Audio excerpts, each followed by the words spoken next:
Hey, everyone. Welcome to the voboss podcast and the Real Boss series. I'm here with my good friend, Tom Dheere. Hey, Tom, how are you? I am good. How are you? I'm doing good, but I'll tell you what. Social media is kind of a mess lately, isn't it? Oh, my God. Yeah. Oh, my God. To say the least. It has been insane the past couple of weeks. Oh, TikTok shutting down, people fleeing off platforms. It has just been, it's been insane. And I think something that, you know, as business owners we've used for years, right, to promote our businesses is now somewhat becoming unstable and unpredictable. And I think we should let's chat about this. What can we do to kind of counteract that? That's a great question.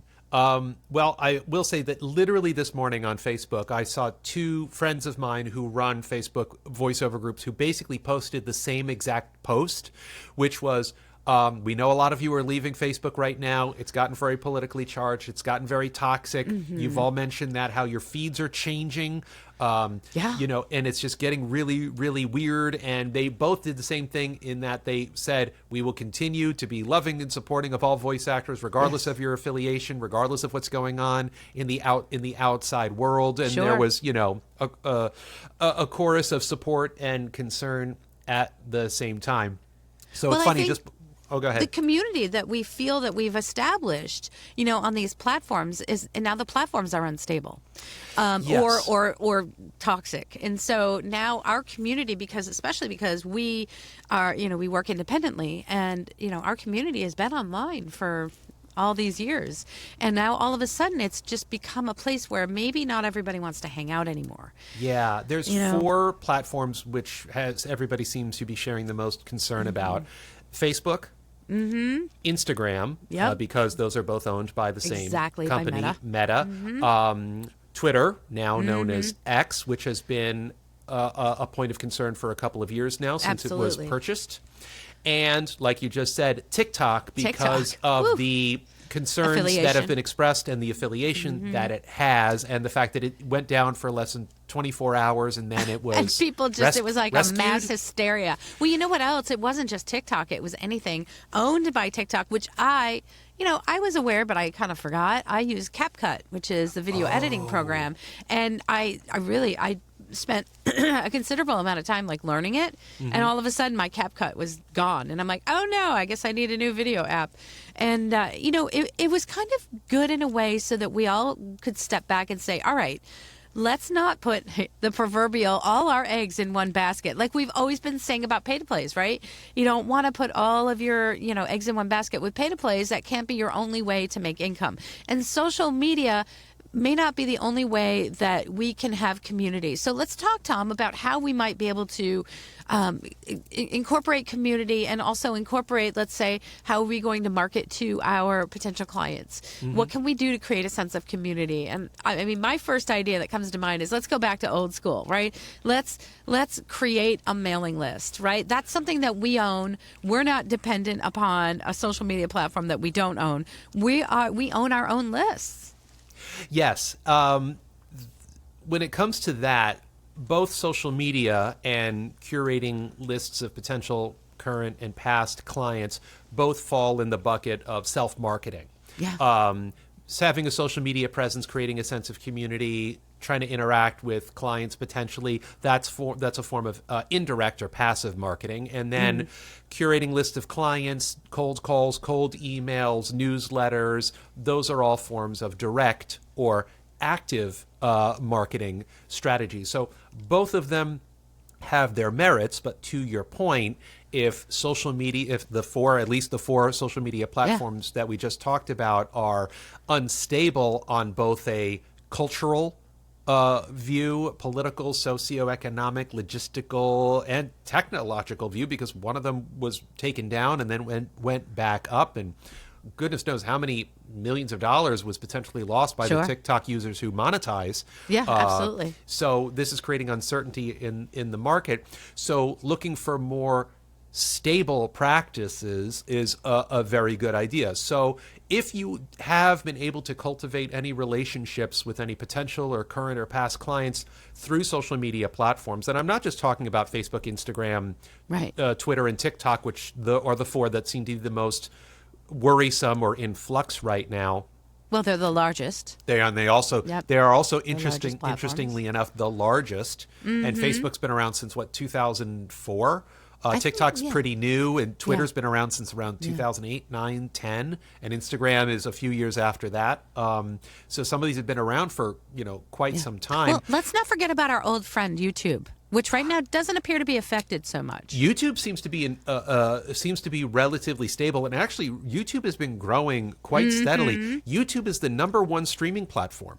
I think Everyone that thinks can it's- be an option, Everyone for thinks it's people who are Netflix. looking for community or trying to establish a community. I mean, really, what do you need to establish a community? There's community, number one, just community for ourselves, right? Yes. Because I need my colleagues, right? I need to be able to communicate with my colleagues and just kind of like, just say, hey, how's it going? Or what are you doing? Or, just that kind of like at the water cooler sort of thing. And then Yes. we also need the community of where can we put ourselves out there? Where can we promote and market our materials if the Right. the online community is now, threatened. Right. I mean, it's a big. I think that for many years, I know for many years, social media has always been quote unquote free, right? Always been free, and the internet's been free, and now all of a sudden, there's a potential to maybe it not being there or free, or we don't know really what's going to happen. So we need to come up with our plan B. I think it's always important that as business owners, we have a plan B or we have an alternate plan so that we're not throwing all our eggs in one basket. Right. What can Okay. that be, Tom? All right. So Let's strategize. I have many answers. I have many answers and Me ideas. too. Me too. Okay. So because there's a difference between fostering or being part of a community of fellow voice actors on a Yes. social media platform and looking to network with potential clients. Yes.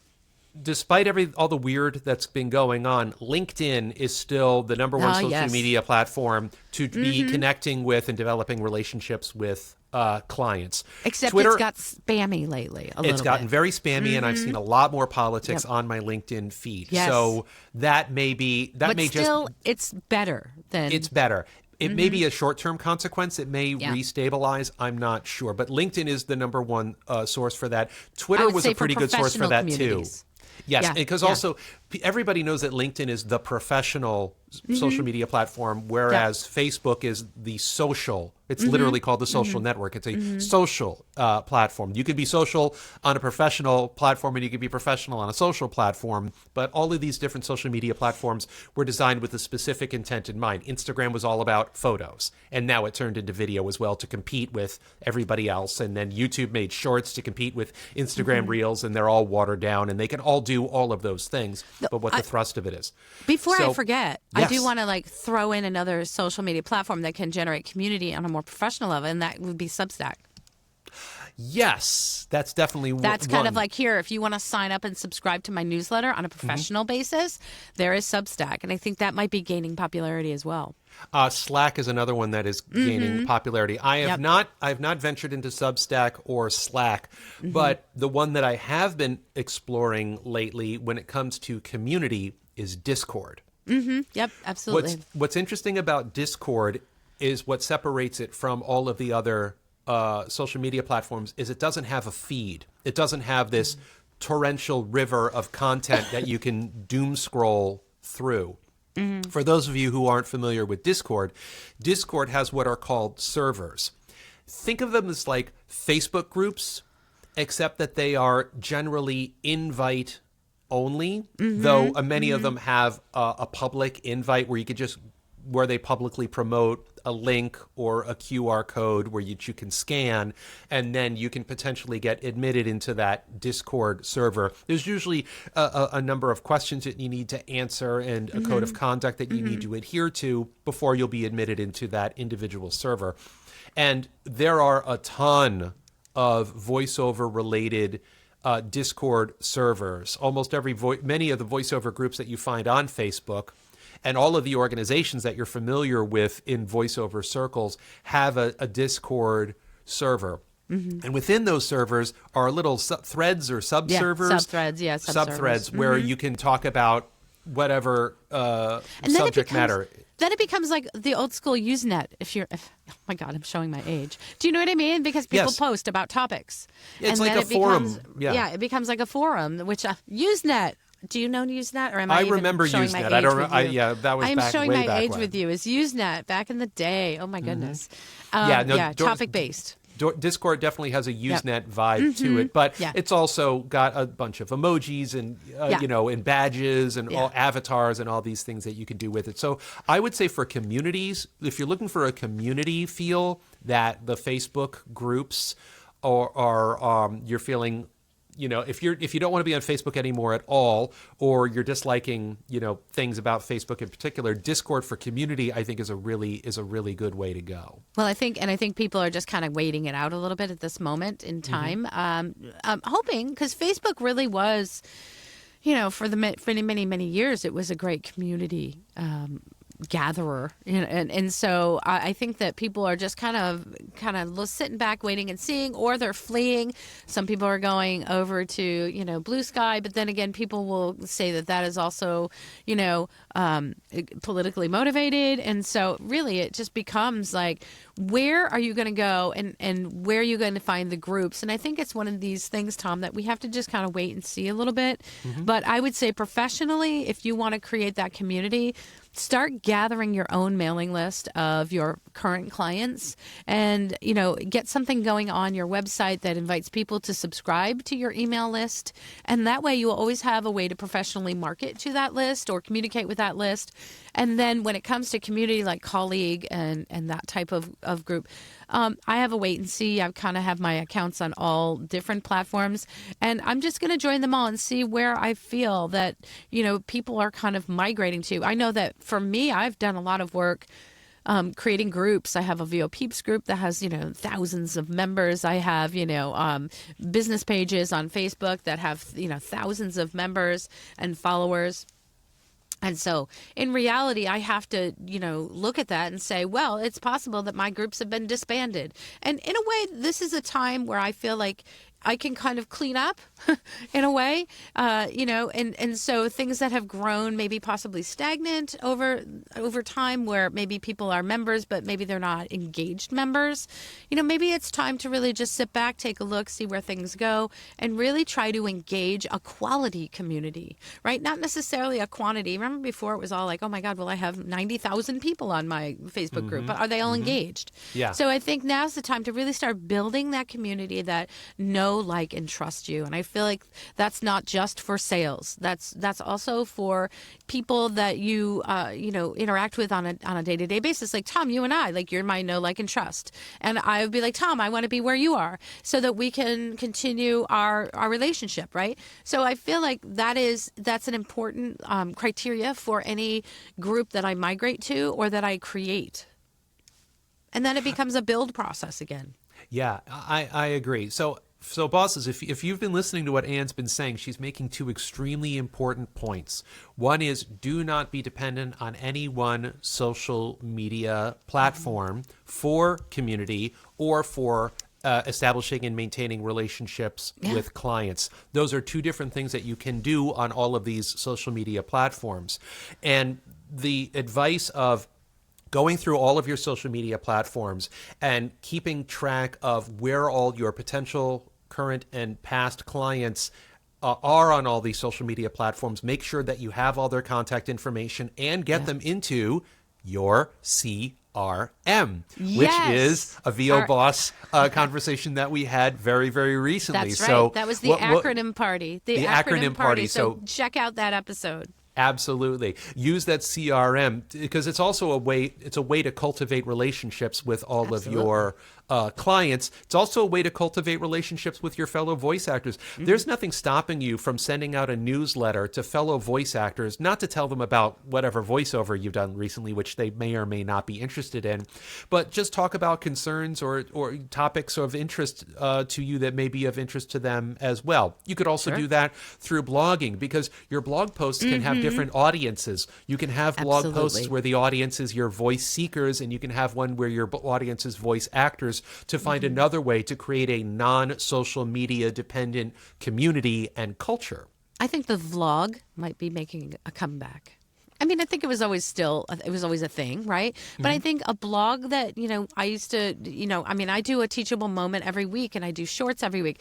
Those are videos that I put out to the community, and that can also be part of my blog. There's a lot of those that are part of my blog as well. So people can subscribe to that blog, and you can talk about whatever topic floats your boat, floats your passion.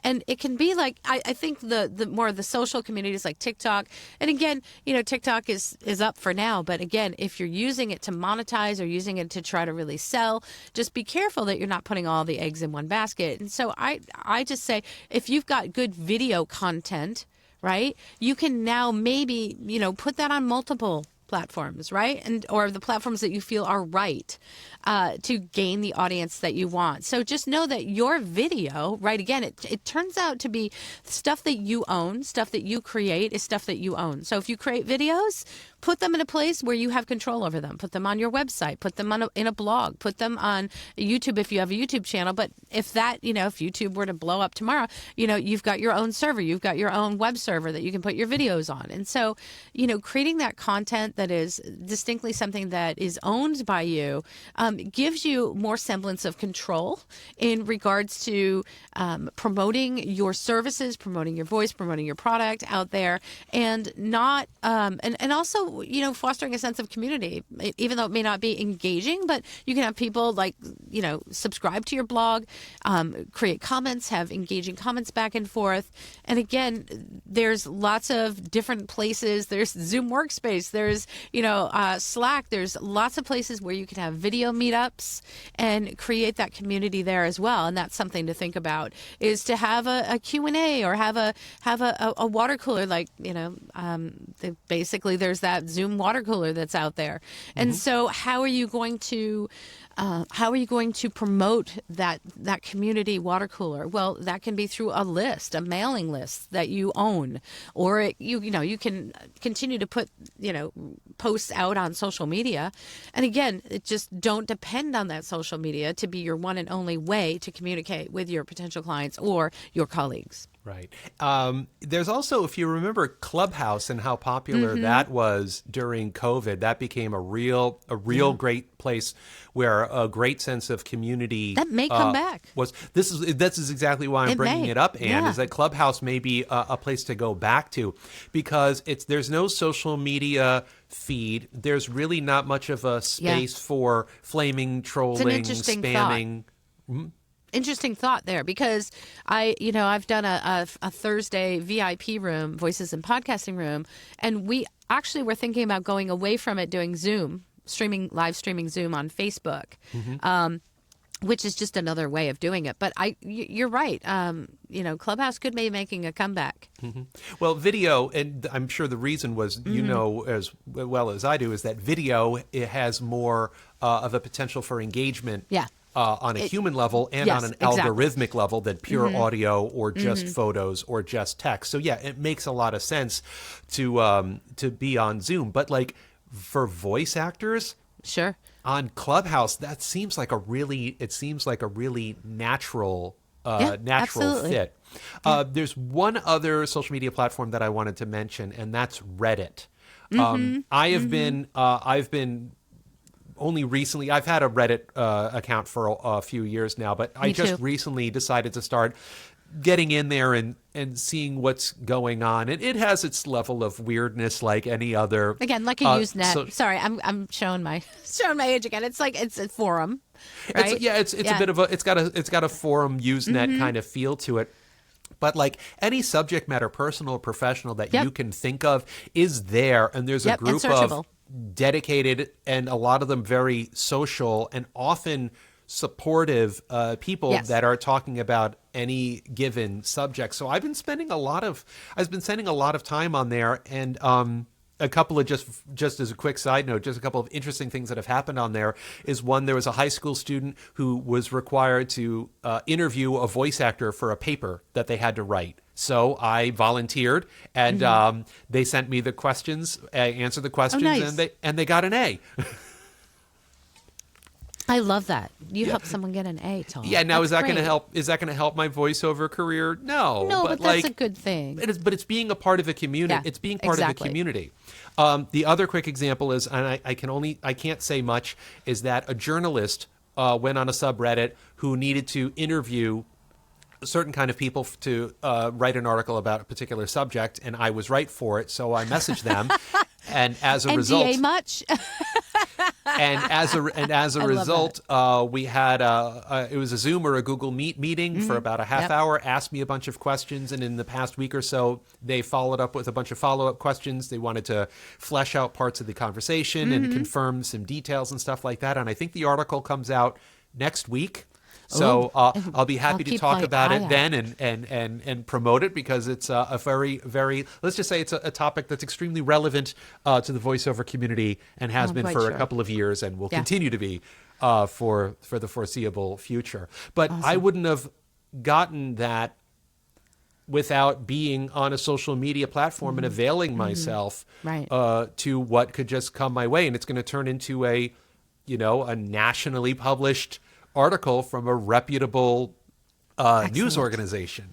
Excellent. You know? Well, now the other thing is, yes, we're talking about the social media chaos and what we can do about it now. The other thing, too, is if you're finding that social media has become to the point where if you're doom scrolling, and it is doom scrolling, and it is becoming, mentally difficult, right, to read things on it, then I would say for your own mental health, step back, take a break. It's not a critical part of, you have your circle of friends. I have, like, Tom, I can get in touch with you in lots of other ways other than social media if I have to. So really, guys, when it comes to, your health and the health of your business, if you need to step back, absolutely. I mean, it's not the be all end all. Social media is not the be all end all to your business.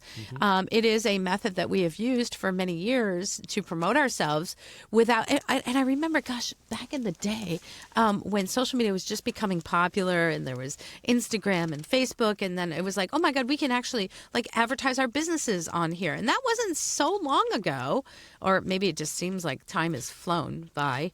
But I remember back in 2004 or 5 or 6 and doing a class on social media and how to advertise your business. And so, 20 years has gone by, and it's evolved, it's turned into a very different animal. And so I think, again, very similar to how, when technologies evolve and things happen, we need to evolve with the time. So if you need to step back, absolutely, for your health, absolutely step back. I honestly don't think that it's going to be the destruction of your business unless you have monetized on a platform that is closing down or is one of those platforms that is now, in chaos. And so really try to diversify. Think about how you can keep in contact with your current clients, how you can reach out to other clients. And again, I'm going to just say the good old school, create a list for yourself. There's not one web site software out there that doesn't have a way where you can invite people to become part of your list, and you just have a checkbox that says, I agree to allow you to send emails, and people give you permission, and that becomes, I think, one of the best tools that you have, right, for, let's say, maybe a professional way of marketing yourself. And also a way of just of becoming closer to your community of professionals so that your business can stay afloat. And with colleagues, right? Gather those colleagues close to you already now. There's multiple, I mean, we all do have phones. We all do have, we all do have homes. We all have, we might live near each other. We all have, ways to text and stay in communities together. And just, I think don't rely on anyone. anyone. And get yourself prepared to not depend on any one method of acquiring clients or communicating with your colleagues at large. That makes so much sense. I'll leave everybody with one thing.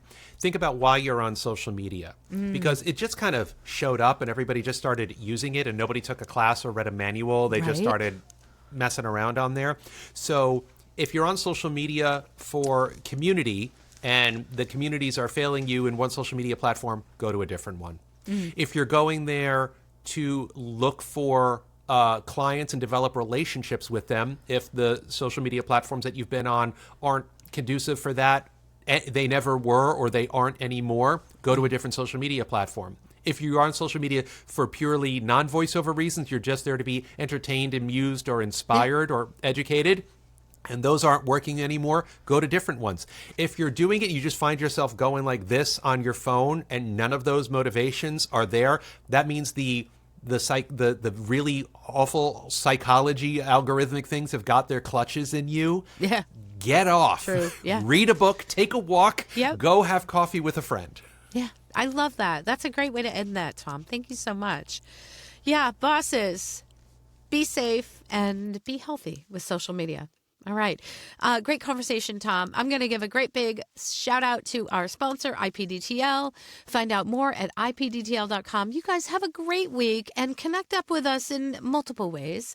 Tom and I are available, and we have email addresses. You can even email us. And you can, for sure, just keep listening to our podcast. So you guys have an amazing week, and we will see you next week. Bye.